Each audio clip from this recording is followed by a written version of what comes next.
Pessoal do site Mega Aluno, sejam bem-vindos a mais uma videoaula com o professor Coringa. Dando continuidade ao nosso curso de histologia, hoje com o tema tecido conjuntivo ósseo e cartilaginoso. Lembrando que essa é a parte 2 do tecido conjuntivo. Então, se você não viu a parte 1 ainda, vai lá e assista, depois você vem e assiste essa aula. Então, boa aula a todos! Então tá aí, galera, tecido conjuntivo ósseo. Já de início, fique ligado, tecido ósseo não é sinônimo de osso. Tecido ósseo é apenas um dos componentes para formar o osso. O osso, ele é um órgão. Que significa isso? Que no osso, além do tecido ósseo, você tem vasos sanguíneos, você tem nervos, você tem outros tecidos. Então, quando o osso quebra, ele sangra, não é? Dói. Por quê? Porque o osso ele é um órgão e não apenas um tecido. Características. Matriz extracelular sólida. O osso é rígido, não é? Isso já sabemos. Presença de células em lacunas, que se comunicam por canalículos. Fique atento que a presença de células em lacunas, isso é uma característica tanto do tecido ósseo quanto do tecido cartilaginoso. São células em lacunas. Já que eu explico isso por meio de imagens. Alguns conceitos introdutórios. Osteoblastos são células com prolongamentos citoplasmáticos que produzem a matriz óssea. Já vai uma dica, galera. Sempre quando você vê uma célula assim que termina com blastos, é porque essa célula é jovem e está em intenso metabolismo de síntese, intensa produção de substâncias. Osteócitos são células ósseas maduras e sem prolongamentos citoplasmáticos. Osteócitos é quando o osteoblasto ele perde a sua atividade metabólica, diminui, reduz a sua atividade metabólica. Então são células mais maduras, são células adultas, vamos dizer. Os osteoplastos não são células, são as cavidades pequenas onde se encontram os osteócitos, ou seja, são as cavidades onde se encontram as células. Os osteônios, ou sistemas haversianos, são camadas concêntricas de matriz óssea mineralizada depositadas ao redor de um canal central. Antigamente, esse canal era dominado de Havers, tá? Agora utiliza mais o termo canal central. A gente já vai ver, você vai entender melhor isso no próximo slide, quando apresentar as imagens desses conceitos. Os osteoclastos são células gigantes, multinucleadas, são as células grandes, então, cuja função é destruir áreas lesadas ou envelhecidas. Então, enquanto o osteoblasto constrói o osso, o osteoclasto destrói o osso. São apenas alguns conceitos introdutórios, a gente vai explicar melhor esses conceitos mostrando as imagens para você. Simbora!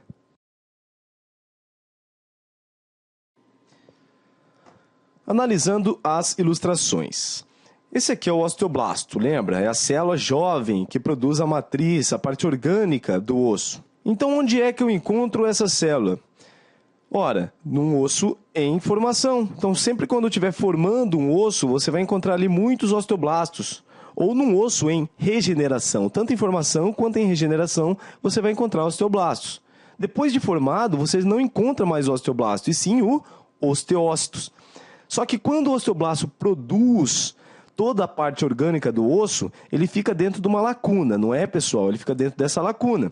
Então, a lacuna se chama osteoplasto. Então, ele fica preso dentro dessa lacuna, dentro do osteoplasto. Só que aqui, essa célula osteócito já não tem mais esses prolongamentos. Esses prolongamentos, eles se retraíram e deram origem aos canalículos. Esses canalículos, então, é resultado da retração dos prolongamentos citoplasmáticos dos osteoblastos. E essa célula fica mais retraída dentro do osteoplasto. Agora ela se chama osteócito. Então, num osso já formado, se você analisar no microscópio, você não vai encontrar osteoblastos, e sim osteócitos, porque o osso já está formado, são células mais maduras, com baixa atividade metabólica. Uma imagem que devemos analisar minuciosamente é esta aqui. Um corte histológico do tecido ósseo mostrando todas as suas estruturas e detalhes. Vamos ver todos. Periósteo, você já viu que é uma membrana que reveste o osso. E você já estudou comigo que o periósteo é um tecido conjuntivo fibroso. Quais as funções do periósteo? Revestimento do osso, garantindo assim também a proteção. O periósteo auxilia na fixação dos músculos ao osso. E muito importante, no periósteo existem células osteoprogenitoras, que se originaram de células mesenquimais.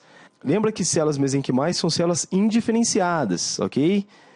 Elas permanecem como células de revestimento até que são por algum motivo ativadas. Por exemplo, ocorre uma fratura, uma lesão. A partir disso, essas células elas são estimuladas e se diferenciam em osteoblastos. Então, no periósteo existem células progenitoras, células indiferenciadas, que depois da lesão elas se convertem em osteoblastos para a regeneração do osso, ou seja, elas se diferenciam. Muito interessante o periósteo para o estudo da regeneração óssea. Sistema haversiano, ou se você preferir, osteônios. São esses cilindros, pessoal. Então temos aqui um cilindro, aqui temos metade de um cilindro, não é? E o que tem nesse sistema? Nesse sistema temos lamelas ósseas depositadas de forma concêntrica ao redor de um canal central. Então temos aqui lamelas depositadas de forma concêntrica, você pode observar também aqui os osteócitos depositados de forma concêntrica ao redor de um canal central. Esse canal central, também chamado de canal de Havers, na verdade, canal de Havers é o nome mais antigo, hoje se usa mais canal central mesmo. São esses canais na vertical por onde passam nervos, vasos sanguíneos, artérias, veias. Então temos aqui um canal central, aqui outro canal central, passando nervos e vasos sanguíneos. Existem também os canais na horizontal, são os canais de Volkmann ou canais perfurantes, que também passam nervos e vasos. Então temos aqui um canal de Volkmann, outro canal de Volkmann e aqui um outro canal de Volkmann ou canais perfurantes, se você preferir. Já foi falado isso, pessoal, vale ressaltar a existência desses canalículos entre os osteócitos. Então temos aqui os osteócitos se comunicando por meio de canalículos, o que permite a passagem de substância entre essas células. Em um osso, galera, podemos observar uma parte mais compacta, que é o osso compacto, e uma parte esponjosa, formado por trabéculas ósseas. Vamos estudar isso aqui mais adiante. Composição química do tecido ósseo. 30% do tecido ósseo é formado por componentes orgânicos, sendo o principal componente o nosso querido colágeno. E 70% componentes inorgânicos, como íons fosfato e cálcio. Íons fosfato e cálcio formam sais cristais de hidroxipatita. Hidroxipatita, então, é a substância que vai formar o osso. Você pode verificar essa composição química do osso fazendo uma simples experiência. Primeiro, vamos mergulhar o osso numa solução ácida. Por exemplo, uma solução de ácido clorídrico ou no vinagre. Só não vai mergulhar na Coca-Cola, tá, pessoal? O efeito será bem mais brando, bem mais fraco. O que o ácido faz com o minério? Corrói, não é? O ácido corrói o minério. Então, com isso, o osso perde a parte mineral, a hidroxipatita, e fica somente com a sua fração proteica, ou seja, com colágeno. Assim, o osso ele fica flexível, como você pode ver nessa imagem. Por outro lado, a fervura prolongada e posterior desidratação em forno deixa o osso quebradiço. Por quê? Porque o osso perde sua parte proteica, lembrando que altas temperaturas desnaturam as proteínas, e o osso fica somente com a fração mineral. Portanto, ele fica quebradiço, ele perde a flexibilidade, ficando quebradiço, como você pode ver. Portanto, galera, não se esqueça, o osso é formado por uma parte orgânica, 30%, e por uma parte mineral, 70%.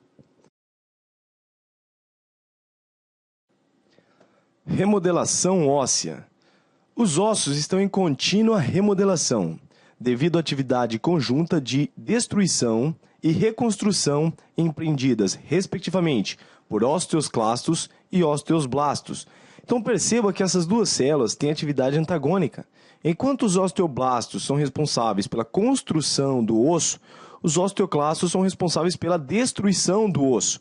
Esse processo se chama remodelação óssea e é um processo contínuo, tá? É um processo intermitente, ele não para. Então perceba, enquanto os osteoblastos sintetizam a matriz extracelular, os osteoclastos fazem o contrário, eles digerem a matriz óssea. Os osteoblastos, eles são estimulados pela calcitonina, é um hormônio produzido pela tireoide, veremos adiante, enquanto os osteoclastos são estimulados pelo paratormônio. Essas células, assim como esses hormônios, possuem funções antagônicas. Vamos detalhar isso mais tarde.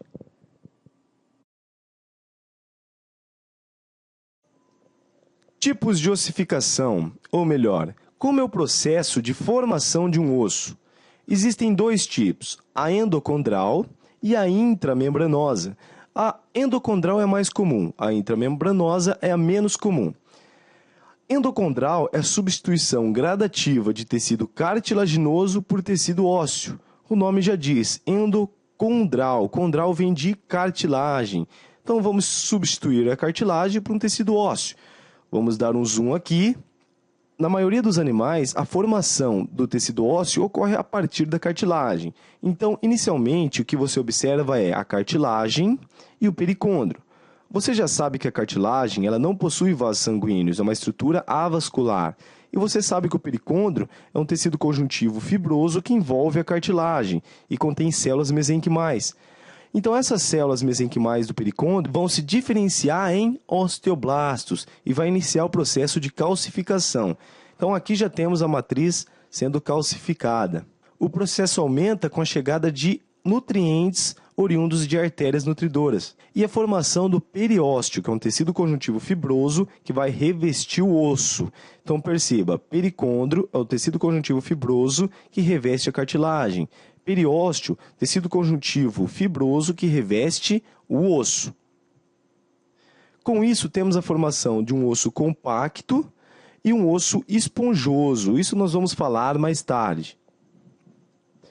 Galera, uma fração dessa cartilagem vai permanecer em alguns ossos do nosso corpo.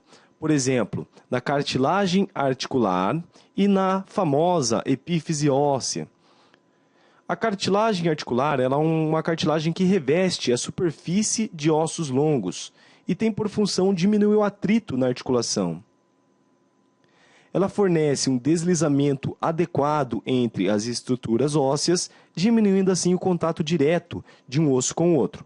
A epífise óssea, ou se você preferir, cartilagem de crescimento, é uma cartilagem que ela desaparece entre os 18 e 20 anos de idade. Então, provavelmente, esse osso que você está vendo é de uma criança, um adolescente de 9, 10 anos de idade. Então, essa cartilagem que fica na metáfise do osso é a cartilagem de crescimento. Metáfise, pessoal, é a parte do osso que fica entre a epífise e a diáfise. Então, aqui temos a diáfise, metáfise e mais em cima a epífise. Então, depois dos 20 anos de idade, pessoal, provavelmente a pessoa já não vai ter essa cartilagem de crescimento. Então, por isso que ela para de crescer. Então, perceba, enquanto existir a cartilagem de crescimento, a pessoa vai crescendo por um processo de ossificação endocondral, a substituição gradativa dessa cartilagem por tecido ósseo. E quando sumir essa cartilagem, que é em torno dos 20 anos de idade, a pessoa para de crescer. A ossificação intramembranosa tem esse nome porque ocorre entre membranas. Então, uma membrana de tecido conjuntivo que serve de molde para o osso.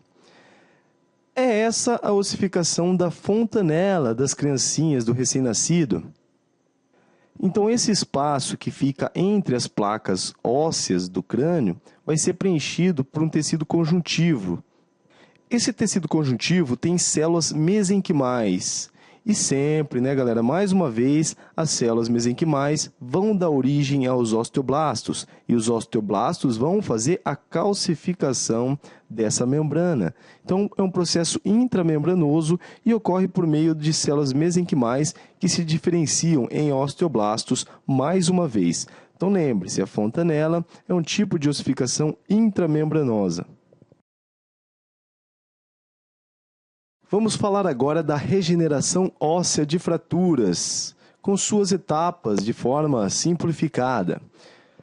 Vamos criar uma situação hipotética. Você levou um tombaço e quebrou o braço. Com isso forma um hematoma, né? Sua pele fica toda roxeada, forma aquele roxão enorme. E claro, tem também um processo inflamatório no local. Então, na primeira semana, ocorre a remoção de coágulos, remoção da matriz óssea destruída, remoção dos osteócitos mortos. Tudo isso é feito por meio dos macrófagos, né? Também dos osteoclastos, que vai fazer essa limpeza no local. Depois disso, células mesenquimatosas, novamente presentes no periósteo, invadem o local e passam a se multiplicar ativamente, diferenciando-se mais uma vez em osteoblastos e osteócitos. Os osteoblastos começam a produzir o osso e os osteócitos vão então se organizando, remodelando na forma do osso. Forma-se inicialmente um tecido ósseo desordenado, denominado calo ósseo. Então, a atividade dos osteoblastos de forma desorganizada vão produzir, forma o chamado calo mole e depois o calo duro, que é um tecido ósseo, você pode ver, ele é bem desorganizado. Com o passar do tempo, os osteônios, lembra deles, os sistemas haversianos, eles vão se organizando e o tecido ósseo assume sua estrutura típica. Então aqui você tem um osso bonito, alinhado, não é? Remodelado. Lembre-se, pessoal, que para ocorrer a remodelação também é preciso dos osteoclastos. Então os osteoclastos vêm e absorvem o excesso de osso, né? Esse calo duro. O processo de remodelamento é feito também com a ajuda dos osteoclastos.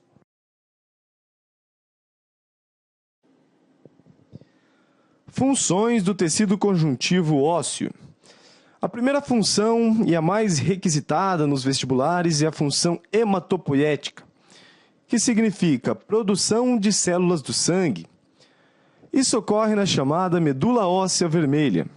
A medula óssea vermelha é um órgão hematopoético formado por tecido reticular com fibras reticulares. Esse tecido está presente aonde, professor? Meu amigo, ao nascer todos os ossos contêm a medula óssea vermelha. Porém, com o passar dos anos, essa medula vai sendo substituída por um tecido gorduroso, que é a medula amarela. Porém, em alguns ossos ela permanece. Então, no adulto, você vai encontrar a medula óssea vermelha, por exemplo, nos ossos da costela, no externo, nos ossos do crânio, nos corpos das vértebras, e principalmente nas extremidades de ossos longos. Eu falei principalmente nas extremidades de ossos longos porque é a ilustração que mais aparece nos vestibulares e nos livros didáticos, de forma geral. Então temos aqui um osso longo com suas partes. Você lembra, não é? Temos a epífise, que contém a parte esponjosa do osso, a metáfise, com a cartilagem de crescimento, presente apenas nas crianças, e a parte compacta do osso, que é a diáfise. Na parte esponjosa, você observa no microscópio esses buracos. Esses buracos são chamados de trabéculas ósseas. E quem vai preencher esses espaços é a medula óssea vermelha. Então a medula é que vai preencher esses espaços aqui. A medula óssea vermelha é um órgão com intenso metabolismo e está produzindo de forma intermitente células. O que você encontra na medula óssea vermelha, pessoal, são células tronco medulares. As células tronco medulares, elas são células pluripotentes, pois elas podem originar outros tipos de células. E também indiferenciada. Se ela é pluripotente, consequentemente, ela é indiferenciada. O que significa isso? Que ela pode se diferenciar, se especializar ainda mais em outras células. Ela pode se diferenciar em uma hemácia, ela pode se diferenciar em um linfócito, em um monócito, eosinófilo, basófilo, neutrófilos, plaquetas. Importante ressaltar que a célula tronco medular é uma célula pluripotente. Ela pode originar muitas outras células, mas não todas. Ela não é uma célula totipotente, como é encontrada no embrião. A totipotente, sim, ela pode originar todas as células do nosso corpo. As células tronco medulares, não, elas são pluripotentes. Outra função do osso é o armazenamento de gordura. Então lembre, medula óssea vermelha, função hematopoética, produção de células do sangue. Medula óssea amarela, função armazenamento de gordura. Então esse canal medular vai armazenar tecido adiposo, gordura. Essa gordura é conhecida por vocês como tutano. Certamente você já ouviu falar no tutano, seja o famoso prato italiano, o tutano, ou seja por cosméticos à base de tutano para tratamento do cabelo. Usado muito pelas meninas, não é? Tem mulher que até derrete o tutano em casa para aplicação no cabelo. Outra função do osso é o armazenamento de cálcio. Simplesmente o osso é um reservatório de cálcio. 99% do cálcio do nosso corpo estão nos ossos. Então você percebeu que existe uma fração que não está nos ossos, está no sangue, nas células.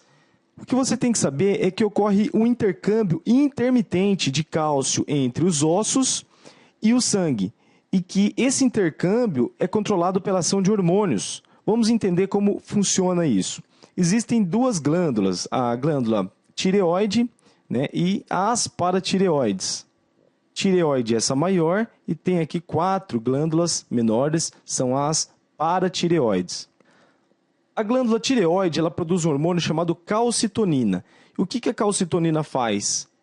Ela retira o cálcio do sangue e leva até os ossos. Grava assim, a calcitonina ela calcifica os ossos. Então a calcitonina ela tem função hipocalcemiante. Esse hipo por quê? É sempre em referência ao sangue. Hipocalcemiante porque ela reduz a quantidade de cálcio no sangue. Hipo. Em contrapartida, as paratireoides produzem o paratormônio. O paratormônio vai retirar o cálcio dos ossos e levar até o sangue. Veja que são hormônios antagônicos. Logo, o paratormônio tem função hipercalcemiante, porque ele aumenta a taxa de cálcio no sangue, sempre em referência ao sangue, esse hiper e esse hipo. Desequilíbrio na ação desses hormônios pode gerar doenças, que vamos ver no slide subsequente. Outra função do tecido ósseo é formar o esqueleto humano. Então temos aqui um esqueleto e vamos dividi-lo em esqueleto axial, em amarelo, e o esqueleto apendicular, que está em branco. Os ossos que formam o esqueleto axial são os ossos da caixa craniana, como o crânio, o maxilar, a mandíbula, os ossos da caixa torácica, como o externo, as costelas e a coluna vertebral. A coluna vertebral ela vai terminar lá no sacro, onde você encontra vértebras fundidas. Vamos rever esses ossos então.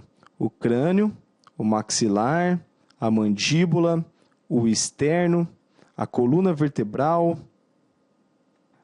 as costelas e termina lá no sacro. Já o esqueleto apendicular é formado por ossos da cintura escapular e ossos da cintura pélvica. Na cintura escapular encontramos a clavícula e a escápula. A escápula é esse osso triangular localizado na parte posterior do corpo. Antigamente a escápula era chamada de omoplata. Prosseguindo com os membros superiores, temos o húmero. O húmero chega até a articulação do cotovelo, a qual dá origem à una e ao rádio. Um atalho para você diferenciar a una do rádio é pegar o dedão. O dedão é como se fosse a anteninha do rádio, é só uma dica de memorização. Então, prosseguindo, chegamos até a mão, onde encontramos os ossos do carpo. Existem vários ossos aqui, ossículos, que não vem ao caso detalhar todos eles. Na sequência, temos então carpo, metacarpos e as falanges. Então, carpo, metacarpo e falanges. Na cintura pélvica, temos os ossos, o ilíaco, o isquio e a pubis. Os três formam o que chamamos de bacia, o que você conhece como bacia, que é a cintura pélvica. Descendo para os membros inferiores, o fêmur, a patela, na articulação do joelho. A patela era chamada de rótula antigamente. A tíbia mais internamente e a fíbula mais externamente. Então a fíbula fica do lado de fora, enquanto a tíbia fica na parte medial. Os ossos do pé: o tarso, metatarso e falanges. Na sequência, então, temos tarso, metatarso e falanges. Essa foi uma singela revisão dos ossos que formam o esqueleto humano. Talvez caia isso em algum exame. Lembrando que os menores ossos do corpo se encontram no esqueleto axial, na caixa craniana. São os ossos do ouvido médio. São o estribo, o bigorna e o martelo. Estribo, bigorna e martelo. Já o maior osso faz parte do esqueleto apendicular, que é o fêmur. Doenças relacionadas aos ossos, vamos falar de 4, começando com a osteoporose. Osteoporose significa ossos com poros. Analisando no microscópio, veja a diferença. Um osso normal, um osso com osteoporose. Você já percebeu que esse osso possui cavidades muito maiores, trabéculas mais extensas, muitos poros, buracos. A consequência disso, professor? A consequência disso é que esse osso vai ser muito mais frágil, muito mais suscetível a fraturas do que um osso normal. Isso é relativamente perigoso em idosos, pois as fraturas implicam em complicações circulatórias, como embolia e outros problemas cardiopulmonares. A embolia acontece quando um coágulo de sangue, gerado pela fratura, alcança e entope vasos do pulmão, do coração e etc. A falta de vitamina D e cálcio em adultos pode levar à doença conhecida por osteomalácia.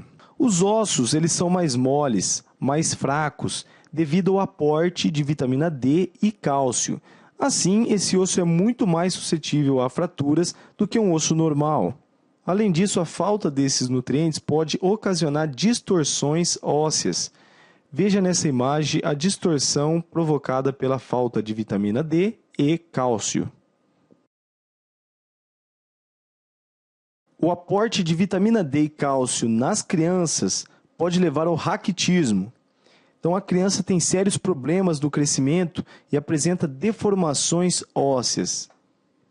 A vitamina D e o cálcio é imprescindível para o desenvolvimento do sistema locomotor.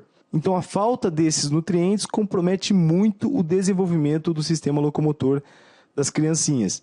Então, fique ligado, a falta de vitamina D e cálcio nos adultos leva à osteomalácia. Já nas crianças, a falta de vitamina D e cálcio leva ao raquitismo.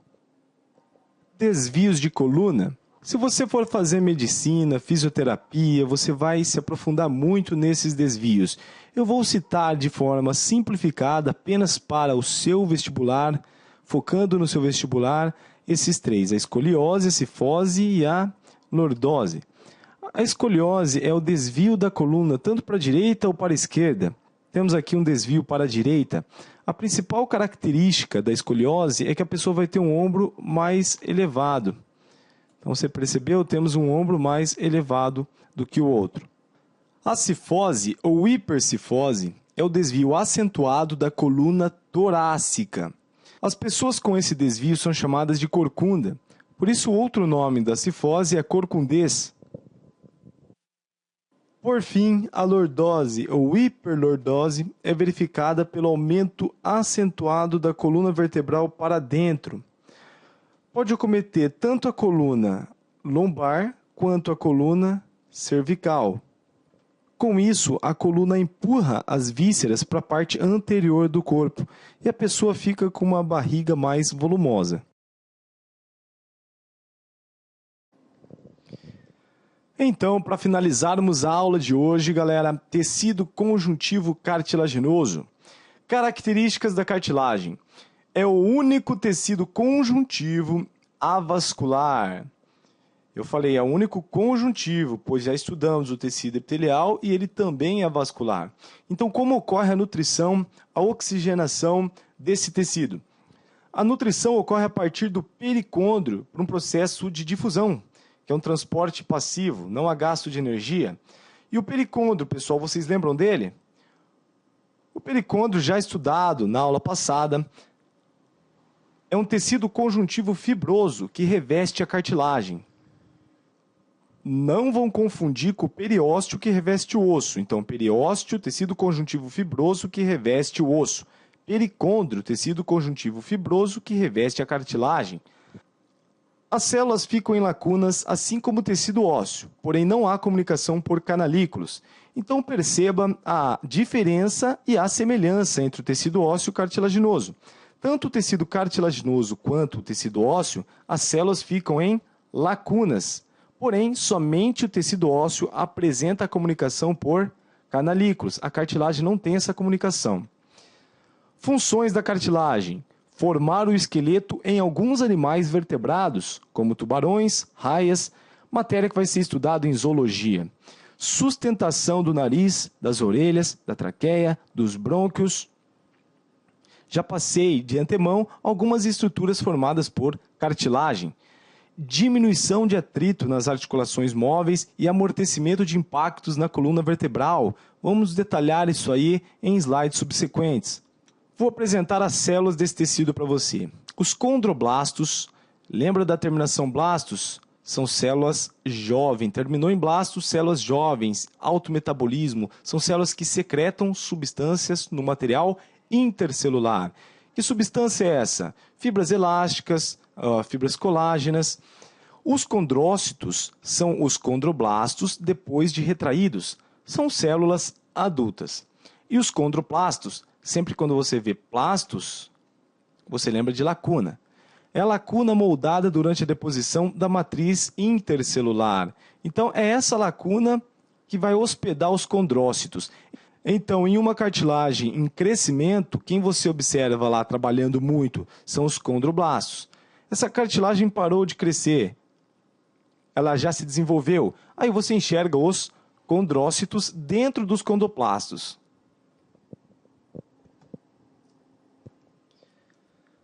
É engraçado isso, os condroblastos começam a produzir e acabam ficando presos, delimitados pela matriz que eles mesmos produziram. Existem vários tipos de cartilagem. A cartilagem hialina, a cartilagem elástica e a cartilagem fibrosa. Antes de citarmos as estruturas formadas por essas cartilagens, vamos ver a diferença bioquímica delas. Perceba que a cartilagem hialina possui poucas fibras, né? Você não está enxergando fibras elásticas, fibras colágenas aqui. A cartilagem elástica, ela é rica em fibras elásticas. Já as cartilagens fibrosas são ricas em fibras colágenas. Sem brincadeira agora, olhando uma imagem real, vamos observar os condrócitos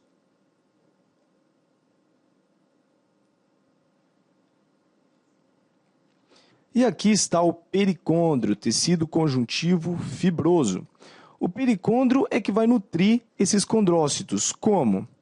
Por um processo de difusão. Entra oxigênio por difusão, sai gás carbônico por difusão. Da mesma maneira, entra nutrientes por difusão, saem excretas por difusão. Aqui estão os locais onde encontramos cartilagem em nosso corpo. Você já sabe a diferença entre essas cartilagens, não é? A fibrosa, também chamada de fibrocartilagem, é rica em fibras colágenas, por isso ela é mais rígida do que as outras. Já a cartilagem elástica é rica em fibras elásticas, logo ela é mais elástica. E a cartilagem hialina é pobre em fibras. Onde encontramos cartilagem hialina? Vamos lá, na laringe, na traqueia e nos brônquios. Então pega aí a região do pescoço. Hialina na região do pescoço. Você encontra aqui a laringe, a traqueia e os brônquios. Na traqueia você pode observar esses anéis de cartilagem. Então temos cartilagem na traqueia, formando esses anéis. A cartilagem cricóidea, se você apalpar seu pescoço, você consegue tocar essa cartilagem. E a cartilagem próxima à tireoide, a cartilagem tireoidea. A epiglote ela não é uma cartilagem hialina, é uma cartilagem elástica. Essa cartilagem também está presente no disco epifisário, que é a cartilagem de crescimento, já estudado, já mostrado. Também nas extremidades das costelas e dos ossos que se articulam. Essa cartilagem ela vai revestir, vamos dizer, a cabeça do osso. Assim, ela diminui o contato, o atrito de um osso com o outro. A cartilagem elástica é encontrada em locais do nosso corpo com alta mobilidade, como a orelha e o septo nasal, também na epiglote. A epiglote é uma tampinha, uma cartilagem que vai fechar a traqueia quando nós vamos comer alguma coisa. Então, para o alimento não cair na traqueia, a epiglote fecha a traqueia. A cartilagem fibrosa ou fibrocartilagem é encontrada, por exemplo, nos discos intervertebrais, estruturas importantíssimas. Então, temos aqui uma vértebra, aqui outra vértebra da coluna vertebral, e entre essas vértebras, aqui está ele, o disco intervertebral. Esse disco é fundamental para o bom funcionamento da coluna. Ele amortece os choques da coluna vertebral. É uma esponja que amortece choque. Eu falei esponja porque esse disco tem uma capacidade enorme de absorver água. Se você medir a sua altura quando você acorda e quando você for dormir, você vai perceber uma pequena diferença no seu tamanho. Isso se deve porque, ora, esses discos estão bem hidratados, com isso você ganha aí um pouco de altura, ora, eles estão desidratados. De todas as cartilagens que estudamos, a fibrocartilagem é a mais importante. Não esqueça da fibrocartilagem formando os discos intervertebrais. Outro local em que encontramos a fibrocartilagem é na sínfise pubiana ou sínfise púbica. Então temos aqui um osso ilíaco, aqui o outro osso ilíaco. Entre esses ossos ilíacos temos a sínfise púbica. Não tão importante para vestibular quanto o disco intervertebral. As doenças relacionadas ao tecido cartilaginoso. A primeira é a hérnia de disco. Muito comum, a famosa hérnia de disco. Quem não conhece alguém que tem a hérnia de disco? Seu pai, um tio seu avô. Muito comum depois dos 30 anos de idade. Então temos aqui o disco intervertebral, formado por fibrocartilagem, acabamos de falar dele. Esse disco pode sofrer um abaulamento e ir para trás. Quando ele vai para trás, ele encontra quem? A medula espinhal. Lembra que a medula espinhal passa por trás da coluna vertebral. Primeiramente, temos uma protusão discal. E se essa protusão continuar, o disco pode sofrer uma hérnia, ou seja, um deslocamento, e acaba atingindo aqui a raiz nervosa. Quando atinge a raiz nervosa, gera o quê? Gera a dor. E como esse nervo prossegue para inervar os membros inferiores, ou seja, inervar a perna, a pessoa sente fisgadas na perna, amortecimento na perna, dá a sensação de ter uma perna menor que a outra. Muito comum a hérnia de disco. As possíveis causas da hérnia de disco são fraqueza dos músculos posturais, como os abdominais, os paravertebrais, a musculatura da cintura pélvica, principalmente a musculatura profunda do assoalho pélvico. Isso, claro, associado às posturas inadequadas. Vamos ver essas posturas. Atualmente, os jovens estão procurando cada vez mais as academias em busca de um corpo legal, não é? A musculação bem feita é uma excelente atividade. Ela previne as mais variadas doenças musculoesqueléticas. Porém, quando mal executada, galera, pode causar sérios problemas, como hérnia de disco, tendinites, lesões devido à sobrecarga articular. Então, vamos ver algumas posturas inadequadas. Ao fazer abdominal, por favor, poupe a sua cervical. Eleve todo o tronco, e não somente a coluna cervical, a cabeça, como mostra nessa figura. Essa imagem, então, está errada. O agachamento é um exercício excelente. Pena que eu vejo as pessoas fazendo de forma errada esse exercício na academia, muito comum. O agachamento correto, ele deve ser feito com uma leve flexão de joelho. A coluna tem que estar sempre ereta, sempre reta. Você não pode ver uma curvatura aqui na coluna. Esse exercício é executado como se a pessoa fosse sentar em uma cadeira. Veja agora a execução errada desse exercício. Aqui, muita flexão de joelho. Aqui você está vendo a coluna formando uma hiperlordose. Já estudamos a hiperlordose, não é? Essa postura tem que ser evitada. Ao carregar objetos, lembre-se, a força vem das pernas e não da coluna. Então, primeiro você agacha e levanta o objeto, e não agacha a coluna para pegar o objeto. Essa forma aqui sobrecarrega a coluna vertebral. E mais uma coisa, evitar as rotações do tronco. Essas rotações também não fazem bem para a coluna. Claro, pessoal, esse slide não vai cair na prova, não é mais uma questão de saúde coletiva mesmo.